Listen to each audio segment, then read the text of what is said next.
boa noite. Eu sou a Sheila Toscano. Agradeço muito a participação de vocês aqui no nosso Café com Essência Pedagógica. Hoje vamos tratar um tema que está sendo tendência na educação, que são as metodologias ativas. E a nossa convidada de hoje é a idealizadora também dessa página no Facebook, desse nosso empreendimento, Café com Essência Pedagógica, Kátia Mietti. A Kátia é minha parceira, minha companheira de todos os dias, lá do Colégio Emano, que ela é coordenadora geral. A Kátia é formada em magistério, pedagogia em administração escolar, psicopedagogia, psicobiologia, tem pós-graduação também em gestão educacional, na Faculdade de Tecnologia Termomecânica, MBA em Produtividade e Qualidade, e é especialista também em formação de professores. Então, vamos lá, Kátia, vamos tratar de um tema que está em alta, principalmente pelo ensino remoto que está acontecendo, né? Que está tão presente há um ano na nossa vida. E, assim, a gente fala de metodologias ativas, mas ela, na verdade, ela já tem um certo tempo. O Vygotsky, o Frenet, o Dewey, o próprio Paulo Freire, eles já acreditavam nessa questão do aluno ser o protagonista do aprendizado. Só não tinha o nome propriamente dito de metodologias ativas. Mas a Kátia vai nos explicar o que são metodologias ativas, Kátia. Boa noite a todos, é um prazer estar com vocês. Agradeço a minha querida amiga, parceira. A gente brinca, né, Sheila, que é da Termo para a vida, e então, depois de uma sala de matrículas que nos juntou, estamos aqui trabalhando juntas e divulgando aí um pouco do nosso conhecimento, que eu acho que é uma das coisas que o trabalho da Termo nos ajudou muito, nos orientou, nos ajudou no processo de ter essa vontade, né, de florescer aí esse projeto, de levar um pouco mais de conhecimento para as pessoas. Então, obrigada pela apresentação, obrigada pelas palavras. Vamos falar, então, sim, hoje um pouquinho sobre metodologias ativas, né, e a Sheila usou um termo que eu gosto bastante, é algo que é tendência, né? E existe a tendência, existe o modismo, né? E a tendência, ela veio para ficar. Porque ela é uma tendência educacional, ela mostra o seu valor e está aqui, então, mostrando para nós o quanto faz diferença você trabalhar num processo com metodologias ativas. As metodologias ativas, como você bem situou, Sheila, elas começaram lá muito antes, né, de termos este nome conhecido, de termos este nome empoderado, né, um nome bonito, mas muito tempo atrás, Frenet já falava sobre a importância de termos aula-passeio, onde as crianças participavam de um processo muito ativo, onde as crianças passavam a ser grandes investigadores. Eu me lembro quando eu trabalhava com educação infantil, que nós saíamos com a meninada para o parque, para o jardim do colégio, não é? Para fazer as grandes observações que eram transformadoras, e o conhecimento, então, ele vinha de uma outra maneira florescendo. As crianças participavam de uma maneira ativa, integrada, socializada, e o professor, que inicialmente tinha aquele papel do holofote centrado em si, como um grande transmissor de conhecimento, ele assume um papel tão importante quanto, mas secundário. Ele passa a ser mediador dessa aprendizagem. Então, as metodologias ativas fazem parte aí de um processo muito amplo, onde o aluno sai dessa zona de conforto em que ele senta e fica recebendo conhecimento de uma maneira expositiva e passa a trabalhar em torno do próprio conhecimento. Ele assume esse papel de agente, assume um papel transformador e, ao mesmo tempo, de responsabilidade pelo seu aprendizado e pela sua participação dentro do dia a dia escolar. E se a gente parar para pensar, a metodologia ativa ela é feita para o aluno e não para o professor. E as metodologias ativas, elas podem ser usadas não só na escola, podem ser usadas em empresas, em vários outros locais, né? E eu digo que é sempre assim, é uma técnica que nós utilizamos para fazer com que o colaborador, seja ele o aluno ou um colega de trabalho, ele se empodere frente àquilo que ele precisa conhecer. E as metodologias ativas, elas também nos ajudam, penso assim, Sheila, a clarear aquilo que nós sabemos e aquilo que nós não sabemos. Porque muitas vezes a gente tem um conhecimento raso dos hipertextos, de tantas informações superficiais, sem aprofundar. E quando você é colocado frente a uma metodologia ativa, você então se depara com essa necessidade de conhecer um pouco mais, de investigar um pouco mais. Então, se o professor conseguir sair desse papel do holofote, entrar no papel de mediador, estimular os alunos, o resultado é muito mais favorável. E se a gente pensar também na pirâmide de aprendizado de William Glasser, o que a gente consegue entender? Que nós temos ali uma participação muito pacata, que é onde o aluno lê, escreve, observa, e muitas vezes ouve, fala, dá a sua opinião. E isso, você tem um aprendizado de, assim, no máximo, 50% daquilo que foi falado, daquilo que foi explicado, e isso contando com um aluno ativo que troca. Agora, quando você inverte o processo, né, e você entra num processo de discutir os conteúdos, de praticar esse aprendizado, de fazer com que o aluno ensine o outro a respeito daquilo que ele aprendeu, aí você chega até 95% de retenção do aprendizado, porque você fez parte desse aprendizado, então se torna interessante. Então, neste momento, quando a gente para balancear, né, as metodologias passivas e as metodologias ativas, nós pensamos, primeiro, numa metodologia tradicional, onde o aluno só recebe conhecimento, né? Dentro da nossa van filosofia, a gente senta e despeja conteúdo. E se a gente para, então, para trabalhar numa outra maneira, onde a gente vai focar na habilidade, no conhecimento, no desenvolvimento de autonomia, você faz com que a balança tenha um peso muito maior. Você passa a ter, então, a participação ativa desse aluno, que se torna um pesquisador. E aí o aprendizado acontece de uma maneira diferenciada, porque passou a ter importância, passou a ser responsabilidade do aluno. Então, eu consigo definir metodologias ativas como técnicas que nós utilizamos para fazer com que o aprendizado realmente se atualize. Porque nós falamos tanto de uma atualização, nós falamos tanto de uma necessidade de empoderamento, mas na prática, principalmente com o ensino remoto prolongado que nós estamos vivendo, e o cansaço do educador, que muitas vezes não tem recursos, não tem formação, não tem informação, a gente percebe que o professor ganha muitas vezes um destaque, e o que ele faz com tudo o que ele tem na mão? Ele espelha o livro e acha que ele está fazendo uma aula magnífica, porque ele compartilhou a tela, né? Ou muitas vezes ele pede para que os alunos dividam-se em grupos, né, aleatórios, sem critérios, e ele divide a quantidade de páginas e manda os alunos estudarem para eles darem aula no lugar do professor.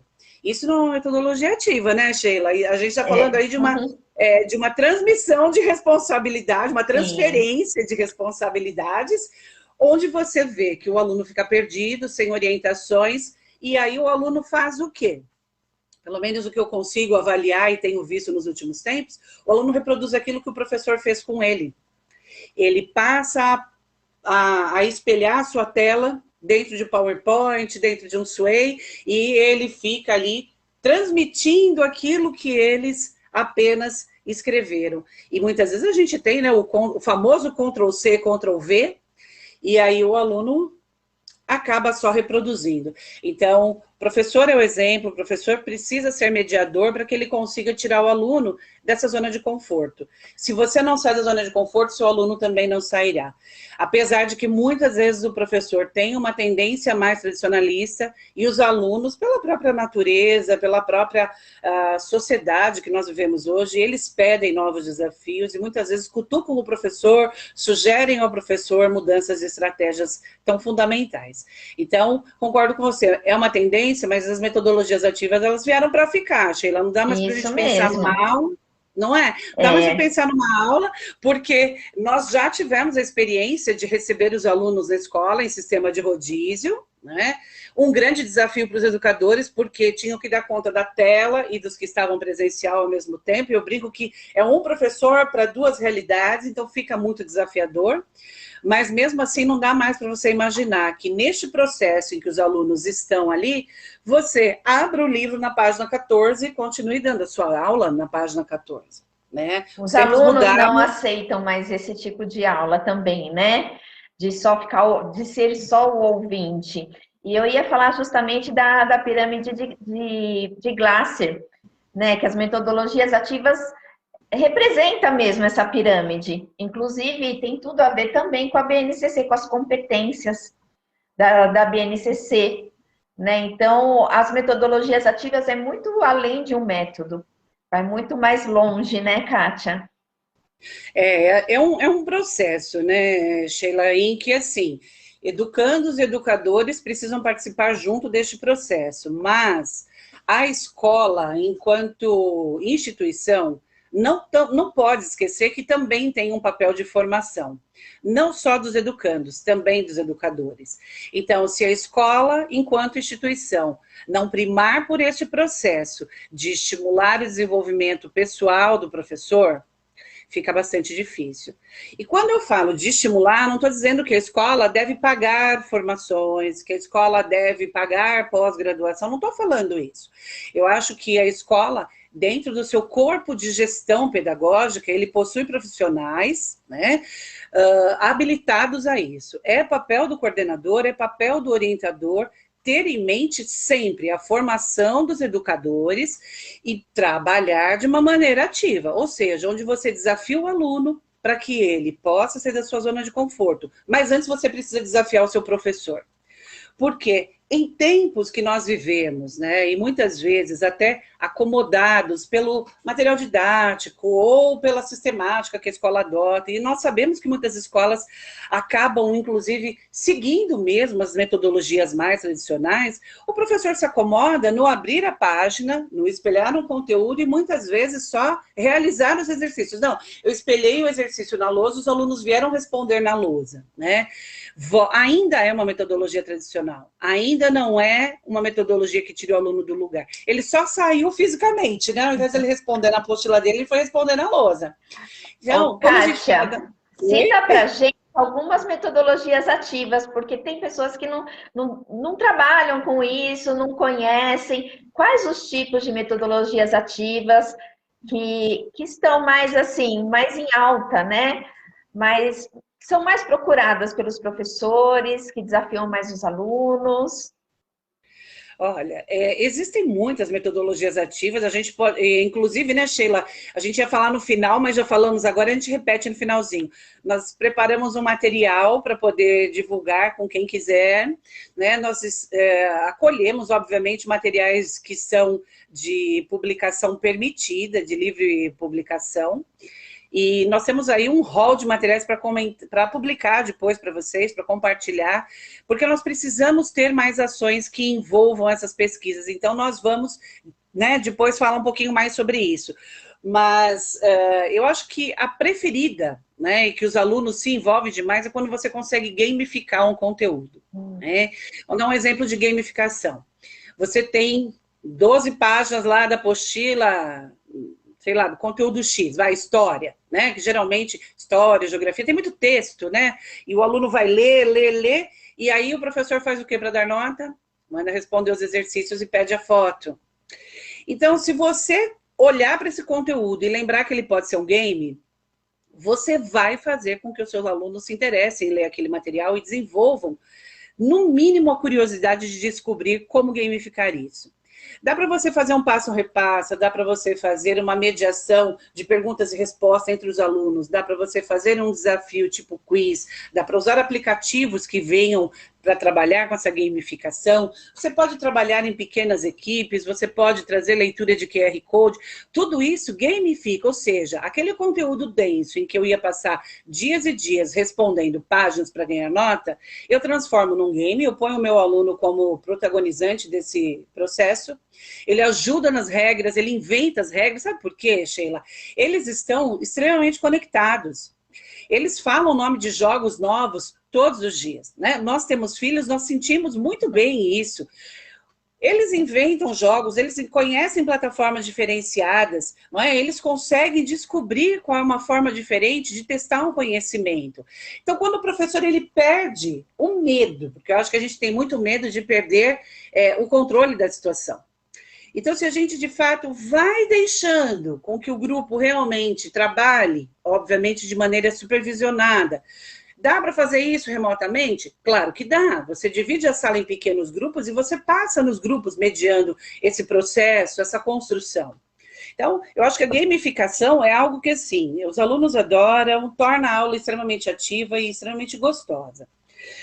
A gente não pode parar de pensar também na aprendizagem de pares, onde eles vão trabalhar em duplas produtivas, o que sabe mais, conquistar mais com dificuldade.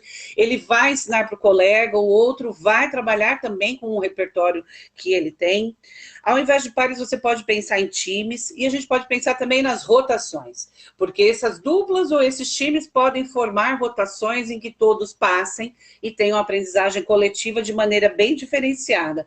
E o professor fica no meio do processo, olhando essa aprendizagem acontecer. E quando fecha o processo, fecha essa roda de aprendizagem, o professor vai se surpreender, porque os alunos conseguiram um conhecimento muito maior do que só lendo a apostila. Quando você coloca na mão do aluno, ele vai buscar outras estratégias, ele vai trazer outros movimentos, e isso faz com que saia do lugar. Eu acho que o mais importante é que a gente consiga sair do centro do processo, né? Que a gente pare de pedir para ter o controle. Eu acho que o mais importante é que a gente consiga, de verdade, dividindo esse papel com os nossos alunos. E junto a isso, assim, eu acho que a gente pode também falar sobre QR Codes, que é uma coisa que eles adoram, porque eles vão usar o celular ou o tablet para fazer a leitura de QR Codes, que vão ter respostas desafiadoras. Então, se você faz uma pergunta inteligente, a resposta inteligente estará lá no QR Code. Você pode trabalhar com textos invertidos, textos misturados com letras, né, diferentes formatações, projetos que fazem com que o aluno tenha funções. A gente pode falar sobre estudo de casos, a gente pode falar do PBL, que é a aprendizagem centrada nos problemas. Então, você traz uma situação, problema, desafiadora, e eles vão ter que pensar sobre. Outra coisa que eu acho que, assim, as escolas precisam primar e caminhar para isso, é ter um espaço maker. E, no nosso caso, nós temos a felicidade de ter impressora 3D, de ter um espaço só para isso. Nós temos uma sala, né, Sheila, lá no colégio, montada só para isso. Então, assim, é a menina dos olhos. Então, ali você trabalha desde um papelão, de um material reaproveitável, cola quente, até materiais mais estruturados. Madeira, prego, parafuso, furadeira, serra, furadeira, parafusadeira, enfim. Esse material, ele faz, em primeiro lugar, com que o aluno volte a desenvolver sua criatividade, a colocá-la em prática, né? Nesse período de isolamento, é muito comum que as crianças fiquem o tempo todo no celular, né? Eu brinco que o dedão está ficando quase do tamanho do outro dedo, porque está crescendo, porque só usa o dedão ali o tempo todo, né? Então, eu imagino assim, se você tirar o celular e forçar o seu filho, forçar no bom sentido, né, oferecer a ele um repertório diferente, ele terá condições, sim, de trabalhar com a criatividade. E ofereça ao seu filho uma caixa de papelão para que ele crie alguma coisa, ofereça ao seu filho cola, tesoura, retalhos de papéis e outras coisas não estruturadas. Porque a criatividade existe. E como você também lembrou, a BNCC está norteando todos esses novos passos dentro da educação. Então, é indispensável que a gente valorize a criatividade e ofereça espaço de criação e desenvolvimento para os nossos alunos. Tá? Então, eu penso que o espaço maker é fundamental e as trilhas de aprendizagem. Eu acho que a trilha, quando o professor consegue fazer um mapeamento da sua turma, depois que ele já passou por um processo de avaliação inicial, de sondagem, já conseguiu entender o funcionamento, ele vai conseguir ter uma modelagem da sala muito mais adequada quando realmente ele trabalha com as trilhas de aprendizagem. Por quê? Porque é na trilha de aprendizagem que ele consegue entender o que está faltando para cada um. Pode ser que para a Ana e para o Luiz esteja faltando trabalhar mais a parte de elementos de lógica, então eles vão começar pelos elementos de lógica e vão ter um reforço a mais, né, na trilha deles em relação a isso. Mas eu percebo que a Cláudia e o Luiz, eles precisam trabalhar mais centrados na parte da linguagem, então eu vou ter uma trilha de aprendizagem voltada. É muito mais trabalhoso, é muito mais desafiador. Só que o resultado é muito pleno, porque a BNCC, ela deixou muito claro que a gente tem que ter um foco no desenvolvimento de habilidades. Então, a gente começa um processo de mudar a cultura da escola, de mudar a cultura de todo um espaço. Mas a gente começa pelo professor. Quando o professor entende que não é um bicho de 7 cabeças, quando o professor tem todas essas ferramentas como suas aliadas, ele começa a praticar de uma maneira bem segura. E ele começa a entender que é muito mais gostoso. E, surpreendentemente, eles começam a perceber que o número de ausências diminui e a participação se eleva. Conversando até com uma colega esses dias, ela dizia para mim, olha, depois que eu mudei o olhar para essa turma, né, eles passaram até a abrir a câmera, um ou outro, né? Mas é isso mesmo, quando eu envolvo, quando eu dou poder, quando eu faço com que ele participe, ele se sente importante, então é importante que ele se apresente. Então é uma mudança realmente assim, de cultura e de estigmas. A gente precisa trabalhar para que esse movimento ele seja crescente dentro das escolas e reverbere de maneira positiva para todo mundo. E o resultado é bem visível, né? Ao longo de um ano, quando né, a gente acompanhando toda essa questão de metodologias ativas, dos professores que aplicaram, a gente vê muito, a diferença é gritante, né? No final do ano, do desempenho do aluno, da participação, tudo isso mesmo que você falou. E, Kátia, é muito utilizado a sala de aula invertida. E algumas pessoas confundem a sala de aula invertida com seminário. Você pode explicar direitinho para a gente? Eu acho que a gente volta um pouquinho naquela ideia que a gente começou falando, né? Que quando o professor divide as páginas do livro, manda para os alunos, né? E agora os meus alunos vão fazer uma sala de aula invertida, né? A sala de aula invertida é uma das estratégias da metodologia ativa, mas ela é uma estratégia recheada de metodologias ativas, né? No final a gente vai até compartilhar, isso, né? Mesmo. Uma ideia de como trabalhar com tudo isso, mas quando eu faço um seminário, eu tenho um tema, divido os meus alunos e peço para eles pesquisarem e me apresentarem sobre aquilo. A aula invertida, ela vai fazer com que os alunos busquem conhecimento prévio sobre esses conteúdos. Então, esses meus alunos, eles vão ler, pesquisar, vão visitar sites, vão participar de trilhas de aprendizagens e eles vão adquirir conhecimento em relação a tudo aquilo que eles estão sendo desafiados. E quando eu abro a minha aula, eu vou fazer com que os meus alunos passem por várias etapas apresentando tudo aquilo que eles pesquisaram. Então, eu posso começar, por exemplo, usando o Mentimeter, que nós também vamos usar hoje aqui para a gente... No final, nós temos muitas surpresas, né? Tem um modelo que a gente vai apresentar para vocês de uma aula que a gente usou várias tecnologias, várias metodologias ativas. A gente tem uma metodologia ativa para fazer com vocês e também temos um sorteio dos livros, que também a gente vai usar como recurso uma metodologia ativa. Isso mesmo. Deixa eu voltar onde eu estava, Sheila. Ai, desculpa. Me desculpa. A gente vinha falando sobre a aula invertida, né? Então, quando a gente usa, por exemplo, o Mentimeter para começar, eu começo a buscar as palavras-chave de tudo aquilo que eles pesquisaram, né? Eu posso fazer uma pergunta, eu brinco com as perguntas poderosas, né? Em que os alunos terão que classificar ou responder enquetes através do Mentimeter, porque ele já vai me trazer isso em gráfico de torre ou de pizza, ele vai me quantificar e qualificar o aprendizado dos alunos. A partir disso, eu posso subdividir os meus alunos em grupos de uma maneira em que eu use um critério inteligente, porque senão, gente, eu acho que outra coisa que a gente aproveita para falar são os alunos invisíveis. Eu acho que nada incomoda mais uma equipe de gestão do que olhar para aquele aluno que sempre fica sem grupo, aquele aluno que nunca tem um grupo ativo para participar. E eu já vi inúmeras vezes isso, né? Não estou falando hoje, eu estou falando assim, ao longo, né, de 30 anos dentro de escolas, é muito comum a gente perceber assim, os grupos se formam dentro das afinidades. Então, eu sou amigo do fulano, ciclano e beltrano, então nós somos um grupo. Aqueles que não são os populares ou que são mais tímidos, são mais introspectivos, eles ficam sem grupo. Então, eles formam um grupo. Então, são alunos que muitas vezes estão com dificuldade de aprendizagem, alunos que estão com dificuldade de socialização, e a escola não pode esquecer o seu grande papel socioemocional, principalmente nesse momento desafiador que nós estamos vivendo. E outra coisa, Sheila, eu fico imaginando assim, esses alunos, eles já sentiram o peso da rejeição. Eles vão para um grupo onde ninguém fala, porque eles já têm dificuldade de comunicação. Então, eles também não conseguem produzir. Então, quando a gente fala dessa divisão de grupos, eu acho que fica um alerta para que os educadores sempre lembrem de ter uma estratégia pontual para dividir os grupos. Ou um sorteador eletrônico, que também é uma tecnologia, uma metodologia ativa. Ou eu uso o critério de pegar esses invisíveis e pedir para que eles formem equipes, porque eles vão escolher pessoas com as quais eles gostariam de trabalhar. Eu posso fazer também uma pesquisa prévia com os alunos, que a gente chama de sociograma. Então, eles vão apontar os alunos com os quais eles gostariam muito de trabalhar e com quais alunos eles não gostariam de trabalhar e o porquê.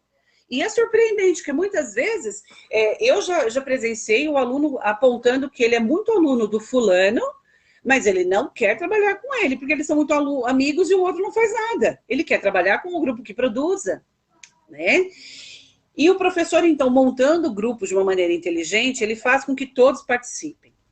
E outro cuidado, trabalhando em grupos, que também é uma metodologia ativa que precisa ser supervisionada, Xê, eu diria assim, que os alunos, o professor tem que ter o cuidado de passar em todos os grupos, entender qual é a função de cada um. Então, os grupos, eles não podem ser grupos numerosos. Eu estou falando aqui de 4 alunos, 5, estourando, porque cada um tem que ter uma função.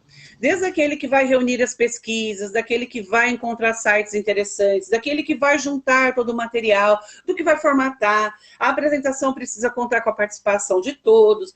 E é muito comum a gente observar que, assim, eles se reúnem, eles se viram, e aí vira uma troca de ofensas. Para quem é gestor, sabe quanto a gente acaba ouvindo, né? Os colegas sempre, as mães os procuram, né? Puxa, eles foram fazer um trabalho em grupo, virou uma guerra, né? E vira uma guerra porque eles não têm autonomia, eles não têm, na verdade, gente, maturidade e orientação. E se nós somos os educadores, os adultos da situação, a gente não pode esquecer de ajudar o aluno nesse processo, de formar o grupo, de como formar, como trabalhar. E como que o professor vai saber se todos estão trabalhando? Ele vai aplicar uma autoavaliação. Então, o grupo precisa preencher uma autoavaliação de como foi fazer este trabalho. Ele vai ter que dizer se cada uma das tarefas foram cumpridas e por quem foi cumprida. E que nota ele daria para o outro. Óbvio que essa não é a nota final, porque quem faz a avaliação técnica é do conteúdo. E faz a avaliação, inclusive, dos critérios. E outra coisa importante, né? O professor tem que ter critérios naquilo que ele elabora com o aluno. Ele não pode simplesmente deixar solto. Porque se eu deixo para fazer uma pesquisa sobre, sei lá, região sudeste, sobre a culinária da região sudeste. Se eu não dou o critério em relação ao que eu quero de entrega, eu sou obrigado a aceitar qualquer coisa que venha. E a gente que participa, né, eu brinco que é o grande Big Brother da educação, a gente fica sentado no home office, né, pingando de sala em sala, olhando o que está acontecendo. Gente, é absurdo. Se a gente não tem um critério, qualquer coisa que vier, eu tenho que receber. E eu também já presenciei, não nesse momento, mas numa outra situação até presencial, no momento que os alunos foram apresentar, realmente o trabalho não tinha qualidade. E o professor ficou muito irado. Mas os alunos foram muito claros com esse educador. Ele falou, professor, mas o senhor não disse que o senhor queria isso, isso, isso. O senhor mandou pesquisar, a gente pesquisou e a gente achou isso. Então, veja... Copiou, colou, né? Copiou, colou, e na hora de apresentar eu também não preciso ter um esmero. Por quê? Porque eu não fui orientado ao critério. Então, quando a gente... eu acho que assim, é a bendita da empatia. Coloque-se no lugar do aluno. Lembre-se de quando você tinha a idade dele. Então, quando você tinha seus, sei lá, 14 anos, você também não sabia os critérios, você também não sabia muito bem o rumo que você tinha que seguir. Então, é papel do professor orientar, mediar, fazer com que o aluno entenda o que ele tem que fazer. E por isso essas reuniões grupais precisam acontecer de maneira supervisionada com o professor, para que ele vá checando e ajudando os alunos a serem de verdade protagonistas. Porque o protagonismo estudantil não é uma coisa que assim, ó, estralei o dedo, aconteceu. Eu vou ensinando, eu vou capacitando, eu vou... Falando dos alunos invisíveis, né? E Isso. nós que trabalhamos com jovens, os invisíveis nem são mais invisíveis, eles desapareceram. Eles estão muito mais quietos, essa questão de não abrir as câmeras, muitas vezes alguns não têm condições de ter um microfone. Os que são mais tímidos, eles se tornaram ainda mais invisíveis. Por isso a importância dos professores fazer realmente essa dinâmica na hora de dividir os grupos, para que todos realmente participem, fazer como a Kátia falou, né? De colocar tarefas para cada representante do grupo. Então, um é líder, um é organizador, o outro vai cuidar do texto, cada dia um que vai apresentar, para que esses invisíveis se tornem visíveis, né? Esse é um cuidado que o professor precisa muito ter. E às vezes a gente percebe que até a família tem uma certa resistência daquele filho que é tímido, que é mais quietinho, em participar das aulas. E a metodologia ativa, ela pede muito isso, essa participação, né, do aluno. Como a gente fala, que também é uma palavra que virou tendência, é o protagonismo. Então, Kátia, podemos continuar? Me dá só um instantinho, Sheila. Estou mandando um novo link aqui para todo mundo. E outra coisa muitos profissionais confundem as metodologias ativas com o ensino híbrido. E assim que você terminar, Kátia, eu gostaria que você comentasse essa diferença, né? Porque até em lives mesmo que a gente assiste, eles dividem ensino híbrido e metodologia ativa.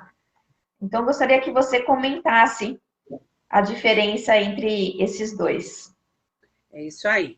Bom, links novamente compartilhados. Nós pedimos desculpas, porque a internet nem sempre nos ajuda, trava tudo, a gente reinicia o modem, e depois a gente passa a semana reclamando da operadora, né? É a vida, gente. Então, vamos lá.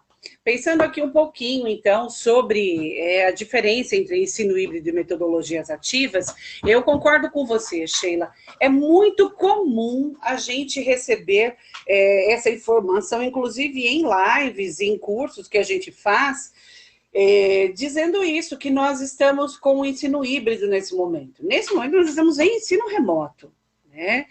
O ensino híbrido, ele requer que os alunos estejam todos dentro da sala de aula, para que o professor possa dividir os grupos e trabalhar de maneira híbrida, uma parte trabalhando ao vivo com o professor, uma parte trabalhando com outras estratégias tecnológicas, com exercícios remotos, com atividades direcionadas tecnologicamente.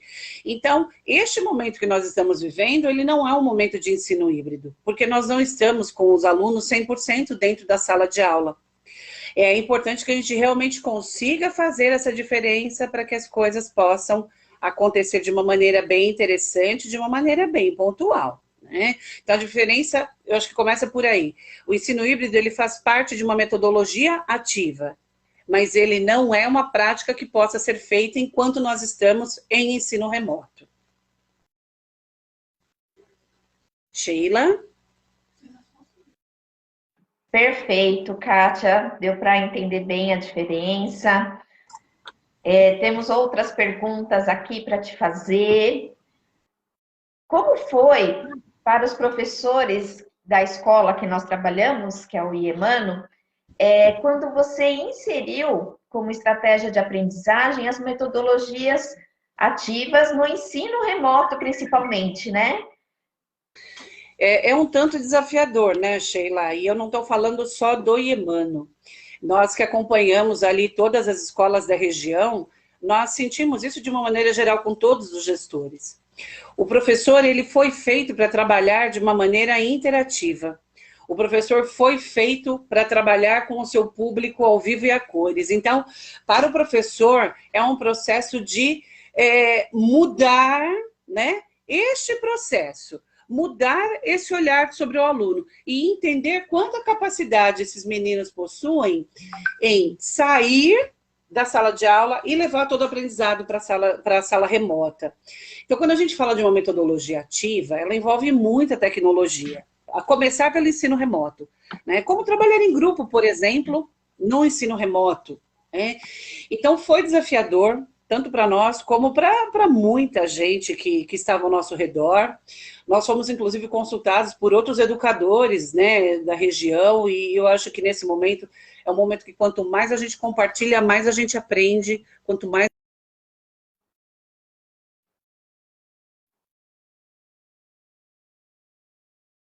Eita, será que caiu de novo? Então, pessoal, eu vou dando continuidade aqui Não enquanto acredito. voltou, Kátia. Voltei! Eu já ia xingar aqui Voltou. a bendita da internet. Voltou? Voltou, tá certinho. Então tá bom. Então tá bom. Então, assim, eu acho que a gente, primeiro, a gente entende tudo como um grande desafio, como uma grande diferença, né, de olhar para a educação, mas os professores, eu acho que todos venceram. Porque tudo aquilo que nós fazíamos dentro da sala de aula, nós conseguimos fazer também em processo remoto, né?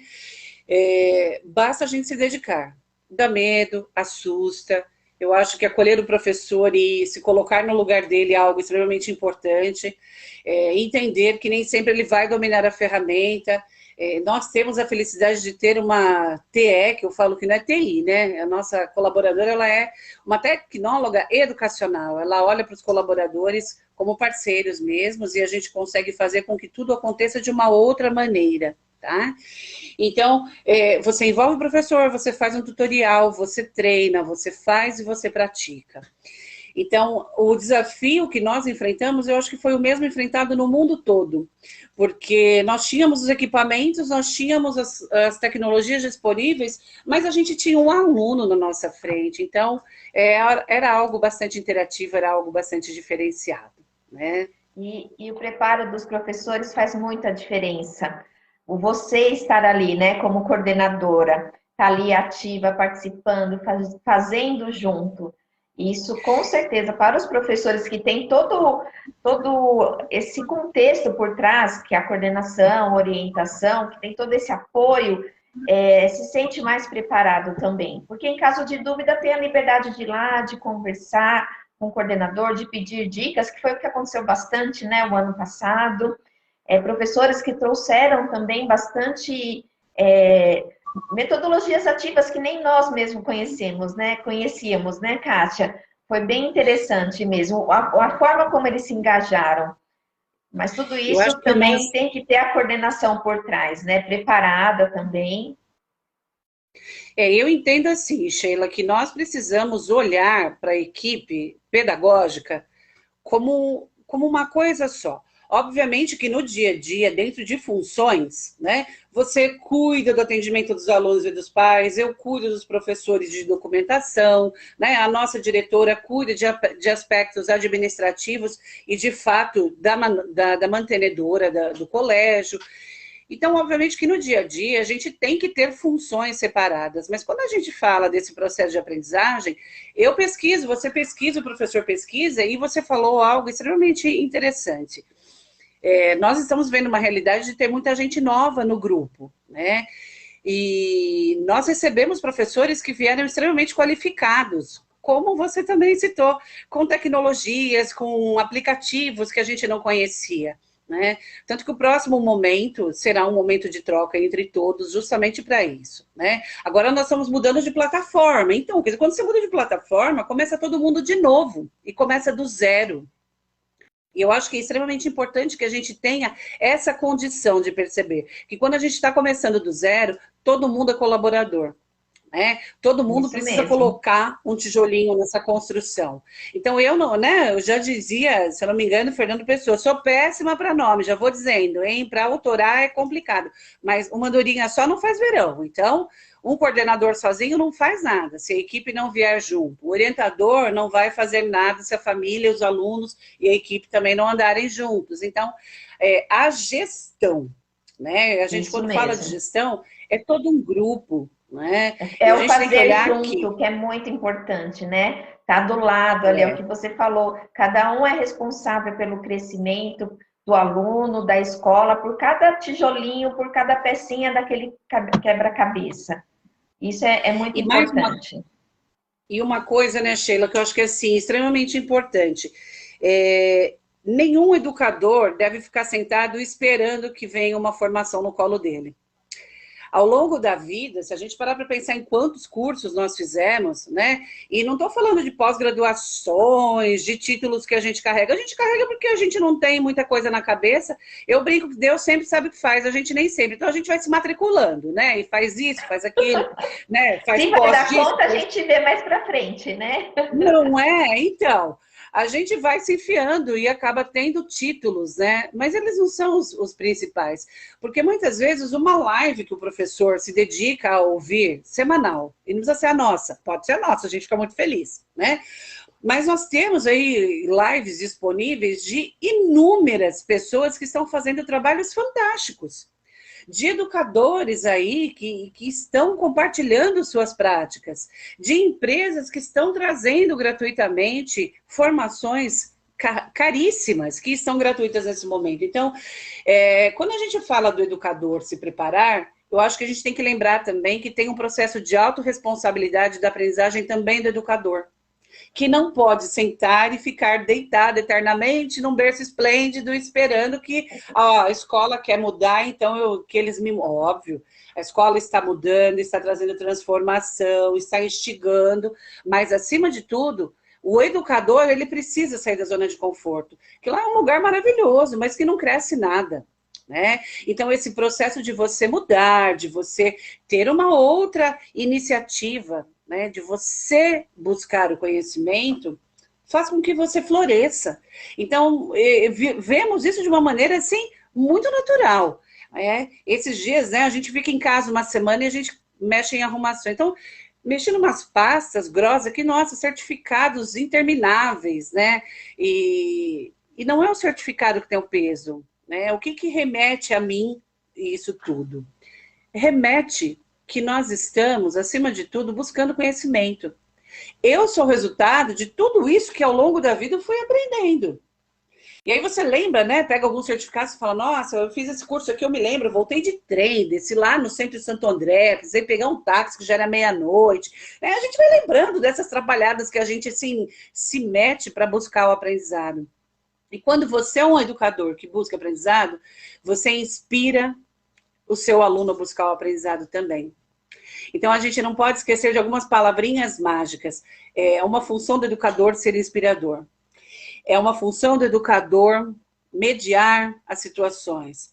É uma função do educador acolher, dar ouvidos. E também uma função do educador buscar cada vez mais conhecimento e partilhar mais conhecimento.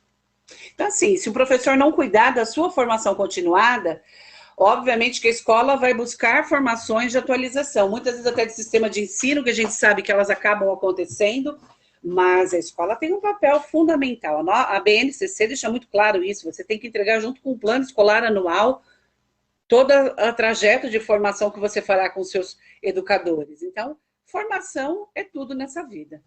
Com certeza. E já daqui a pouquinho a gente encerra, tem só mais uma pergunta, Kátia.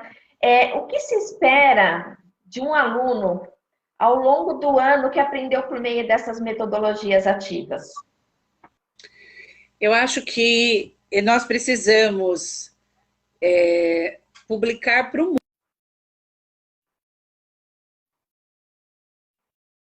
Kátia, seu microfone está mudo. Ainda não. Não, também não. Bem na última pergunta. Ainda não.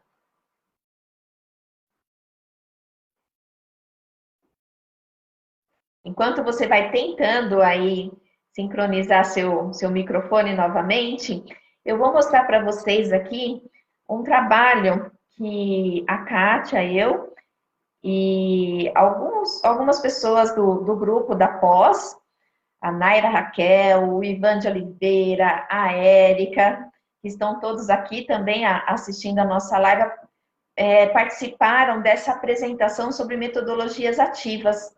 Eu vou compartilhar a tela aqui com vocês, para vocês verem uma aula, um tema específico, que foram utilizadas diversas metodologias ativas, em apenas uma apresentação. Voltou seu microfone, Kátia? Ainda não. Então, eu vou compartilhar aqui com vocês, tá bom? Repassar os slides. Isso, agora tá dando. Ó, já vou repassar por aqui.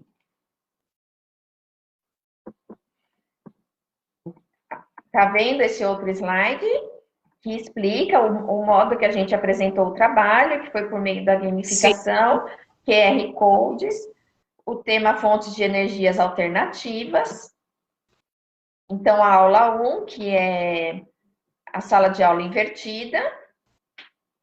O que eu expliquei deu para entender, Kátia? Sim, perfeito, Sheila. Oi? Perfeito. Então, aqui tem o mapa mental. Mudei agora para a tela do QR Code, que a gente usou o invertexto, invertemos os textos para os alunos decifrarem qual é o tipo de energia que o texto se trata, e depois ele vinha confirmar no QR Code. O QR Code também é uma forma de metodologia ativa, e esse invertexto também. Então, aqui é o Enigma 1. Então, o Enigma 1, a energia é a solar. Está acompanhando, Kátia? Tá sim, Sheila. Aqui tá acompanhando normal. Tá, então o Enigma 2, que é a energia eólica. Então, vocês estão vendo, olha, o texto está invertido. O aluno tem que descobrir qual o tipo de energia, que no caso, né? Descobrir o texto, né? Desvendar o mistério aqui, o enigma do texto, e ver qual é o tipo de energia que é e confirmar lá no QR Code. O Enigma 4. Então, foram 4 enigmas biocombustíveis. A aula 3, então, na aula 2, por exemplo, os alunos tinham que decifrar os enigmas e confirmar no QR Code. Na aula 3, foi a apresentação das pesquisas que eles fizeram. Então, eram 8 grupos. 4 grupos ficou com as desvantagens das energias e os outros 4 grupos com as vantagens. As desvantagens, os alunos iam ter que apresentar por meio do PowerPoint. E as vantagens em mapa conceitual, que é esse aqui do ladinho. Aula 4, que é a montagem de uma maquete, que pode ser pedido para os alunos utilizarem, no caso, né, de aulas presenciais, o espaço Make, com materiais não estruturados. Então, do tipo, aqui no caso, é tipo de energia eólica, energia solar. E esses são os materiais que utilizamos para montar essa nossa apresentação. Foi o Mentimeter, Invertexto e o Sistema ONU de Ensino. Deu certo, Kátia, agora? Sim! É isso Pode aí. complementar, pessoal, Kátia, a apresentação. Pessoal, vocês conseguiram acompanhar os slides? Eu acredito que sim, né? Porque estavam comentando que estava travado. Nós optamos por compartilhar esse trabalho, pessoal, até para que vocês entendam assim, que não é nada de outro mundo. Isso foi um trabalho, né, de pós, que nós apresentamos para encerrar uma disciplina, e nós entendemos assim, toda vez que você olha com cuidado para o conteúdo, você encontra uma forma diferente de apresentá-lo. Se a gente voltar ao processo da empatia, em que a gente, de fato, se coloca no lugar do aluno, vamos imaginar a cena de estarmos há mais de um ano trancados dentro de casa e estarmos oficialmente sem contato com os colegas, nós ainda estamos nesse processo de conversar, de fazer live, de conhecer gente nova, a gente dá uma escapadinha até o mercado, até o açougue, a gente vê o mundo acontecendo de alguma maneira. Os nossos jovens, os nossos alunos, sejam eles os pequenininhos ou até os nossos mais velhos de ensino médio, eles estão trancados em casa, né? Então, se nós não fizermos com que a escola seja algo gostoso, desafiador, de maneira positiva, os alunos não vão se interessar pelo conteúdo. Então, nós mostramos para vocês que com um capítulo, gente, um capítulo inteiro de ciências, nós interdisciplinamos e transformamos em 4 aulas. Quer dizer, se você pensar que você tem 4 aulas na matriz curricular, né? Geralmente são 4 aulas que a gente, né, direciona para ciências. Em uma semana,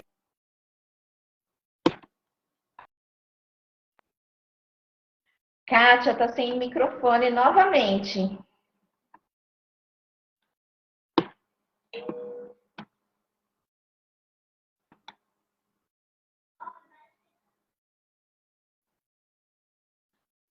Eu vou passar para vocês, nós queremos saber a opinião de vocês a respeito dessa entrevista. No que ela acrescentou para vocês.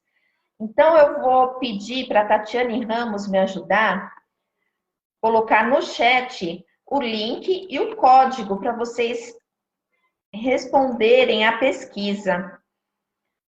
É por meio do Mentimeter, tá bom? Que é aquela nuvem de palavras que nós vamos colocar para vocês. Então, nós vamos enviar o código e também vamos enviar o link para vocês preencherem. Tudo bem? Estou enviando para a Tati Ramos agora. Tati, por favor, você coloca.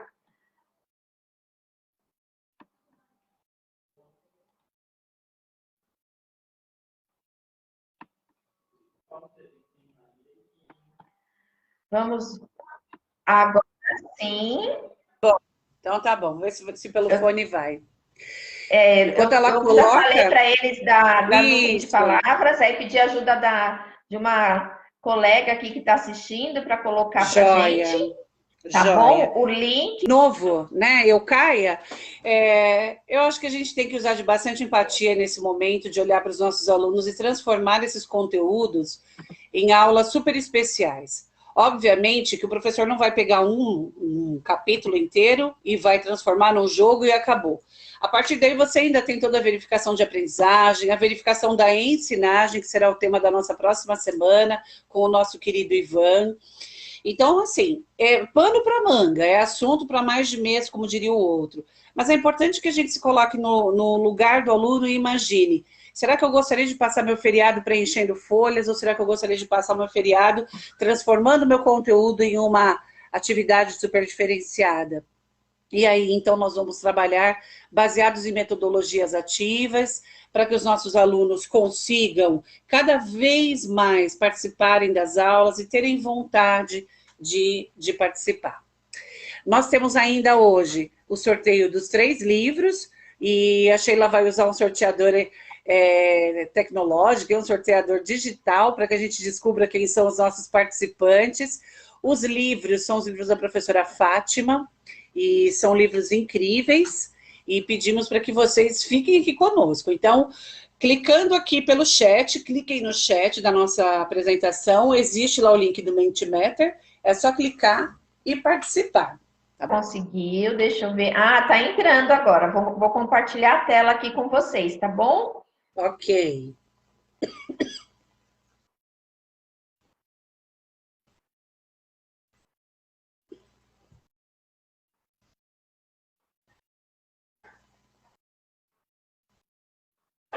Tá dando para ver, Kátia? Tá sim, tá gostoso vendo a nuvem crescer.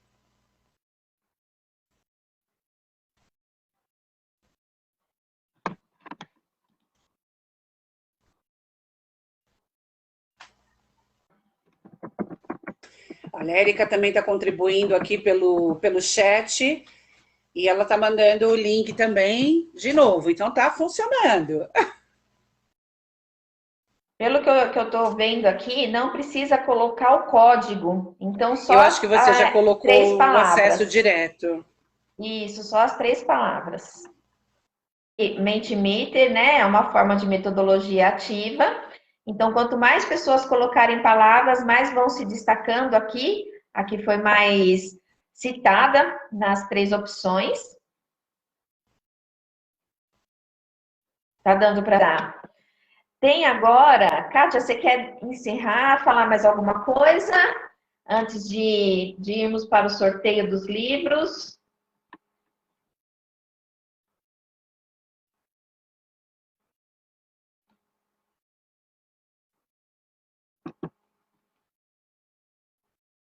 Vou compartilhar novamente com vocês aqui a tela, que não está dando para ouvir a Kátia.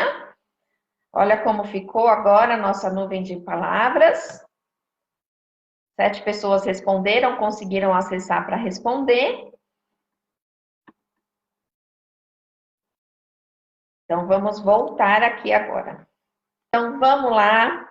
Mostra o livro para a gente, Kátia, novamente. Nós separamos aqui, pessoal, eu vou compartilhar a tela com vocês, das pessoas que compartilharam a nossa página no Facebook. Então, tá aqui, olha, são 22 pessoas que estão concorrendo a 2 livros, tá bom? Essas pessoas são tanto do Instagram quanto do Facebook. Na verdade, são 3 livros, me desculpa. Então, são 3 livros. O nosso canal do YouTube, as pessoas não estão entrando, mas mesmo assim, como a gente prometeu o livro, vocês estão vendo os nomes, né, que eu coloquei. São 22 pessoas. O sorteio que nós vamos fazer também é uma metodologia ativa. Tá dando para assistir?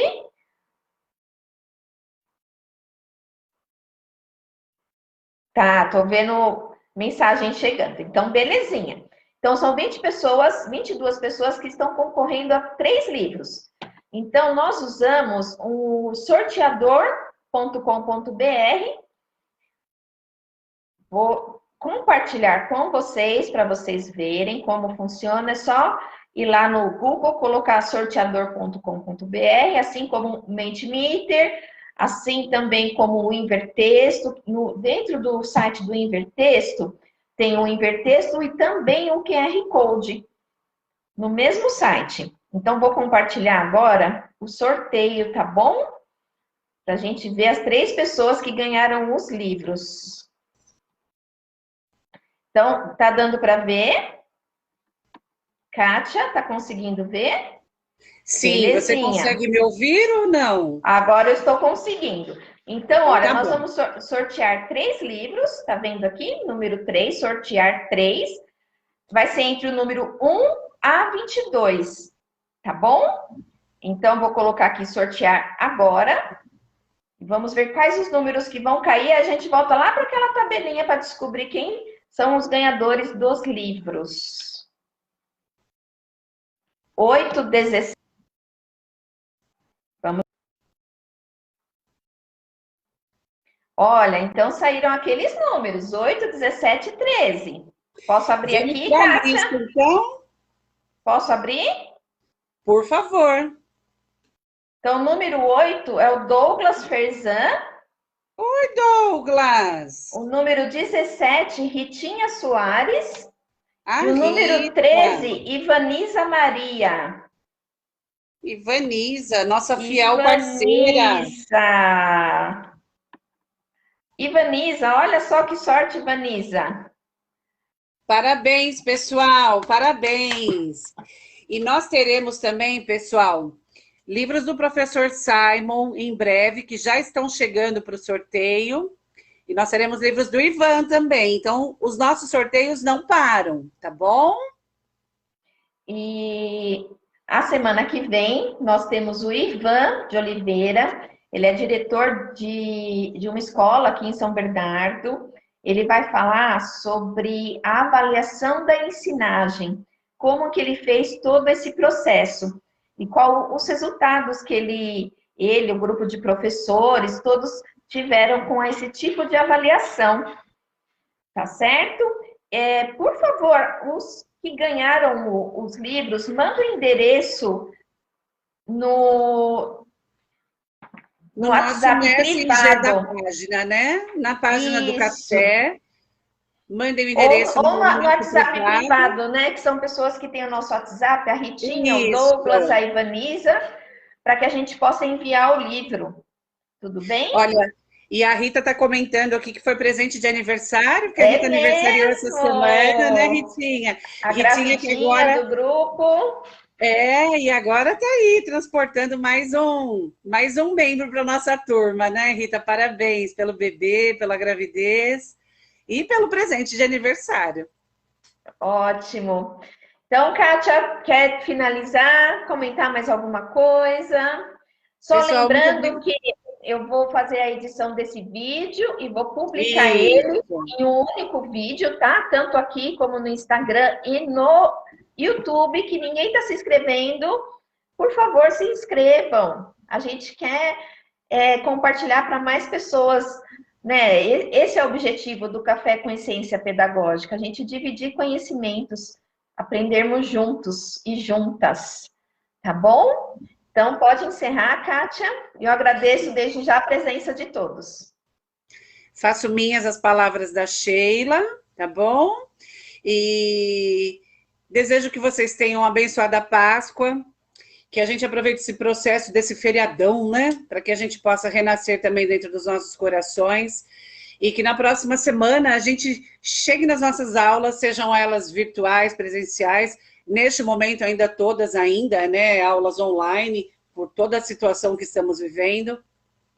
Mas que vocês se inspirem a sair do lugar.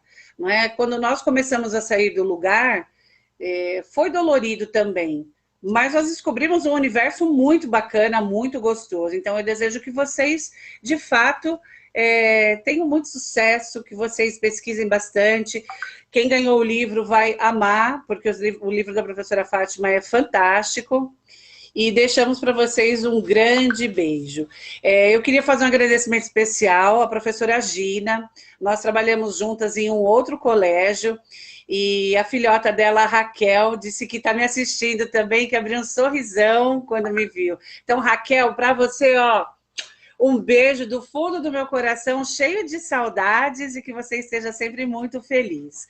Muito obrigada a vocês por estarem conosco, e até semana que vem. Um beijão e até semana que vem. Tchau, A gente pessoal. Boa publica nas tarde. redes sociais, tá bom? A data, horário, confirmando tudo direitinho. Então, Obrigada, até a pessoal. semana que vem. Ficam com Deus e uma excelente Páscoa. Até mais.